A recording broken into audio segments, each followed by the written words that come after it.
ప్రధాని నరేంద్ర మోదీ హైదరాబాద్ వెళ్లారు. ఆపరేషన్ చేయించుకొని విశ్రాంతి తీసుకుంటున్న జనసేన అధ్యక్షుడు పవన్ కళ్యాణ్ ఇంటికి చేరుకొని మరీ ఆయన్ను పరామర్శించారు. గడిపిన కాసేపు అందరినీ నవ్వించారు, సంతోషపెట్టారు. పవన్ కళ్యాణ్ 10 కాలాల పాటు ప్రజాసేవ చేయాలని మోదీ ఆకాంక్షించారు. ఇదంతా పాజిటివ్ పరిణామం.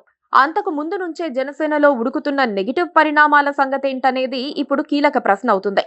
కూటమిలో భాగంగా అధికారానికి వచ్చిందే తడవుగా జనసేన నేతలు రెచ్చిపోతున్నారు. తొలుత వాటాల కోసం క్షేత్రస్థాయిలో టీడీపీతో గొడవ పడ్డారు. ఇప్పుడు తమలో తాము కుమ్ములాడుకుంటున్నారు. నువ్వెంత అంటే నువ్వెంత అని కీచులాడుకోవటం మాత్రమే కాదు, కొట్లాడుకుంటున్నారు. కార్యకర్తలు చొక్కాలు పట్టుకొని కొట్టుకుంటూ ఉంటే కీలక నేతలు బహిరంగ విమర్శలు చేసుకుంటున్నారు. వైసీపీ నుంచి వచ్చిన వారికి, మొదటి నుంచి జనసేనలో ఉన్నవారికి పడటం లేదన్నది తాజాగా వచ్చిన విశ్లేషణ. జనసేన పార్టీకి కొత్త తలనొప్పి ప్రారంభమైంది. రాష్ట్ర వ్యాప్తంగా జిల్లాల వారీగా 11 మందిని ఇన్ఛార్జీలుగా నియమించారు పవన్ కళ్యాణ్.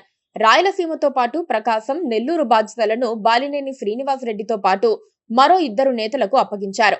క్షేత్రస్థాయిలో పార్టీ పరిస్థితులు, స్థానిక సంస్థల ఎన్నికల్లో అనుసరించాల్సిన వ్యూహాలు వంటి వాటిపై పార్టీ క్యాడర్ అభిప్రాయాలు సేకరించాల్సిన పని ఈ కమిటీకి ఉంది.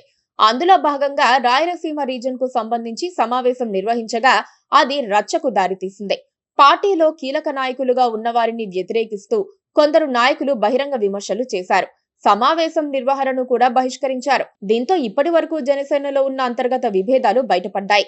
తన వ్యతిరేకులు రాజకీయాలు చేస్తున్నారని బాలినేని కూడా ఆరోపణలు సంధిస్తున్నారు. అందులో కొంత నిజం కూడా ఉంది. ప్రకాశం జిల్లాలో బాలినేని అంటే జనసేనలో ఎవ్వరికీ పడటం లేదు. ఆయన రాకను అందరూ వ్యతిరేకించారు. అయినా పవన్ కళ్యాణ్ మాత్రం కండువా కప్పి ఆహ్వానించారు. పార్టీ ఫ్లెక్సీల్లో ఎక్కడా బాలినేని ఫోటో ఉండకుండా ఒంగోలు జనసేన నేతలు చూసుకుంటున్నారు.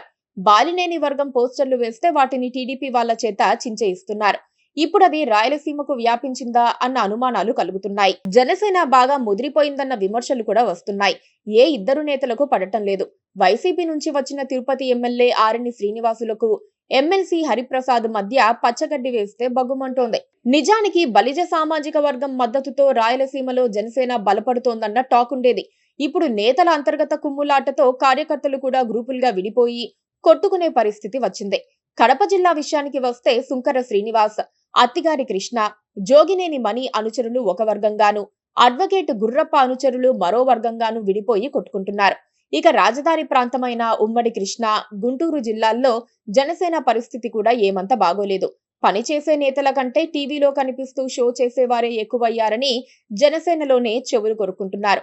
జనసేనాని పవన్ కళ్యాణ్ విశ్రాంతి నుంచి ఎప్పుడు బయటకు వస్తారో, ఈ సంగతులన్నీ ఎప్పుడు పట్టించుకుంటారో చూడాలి.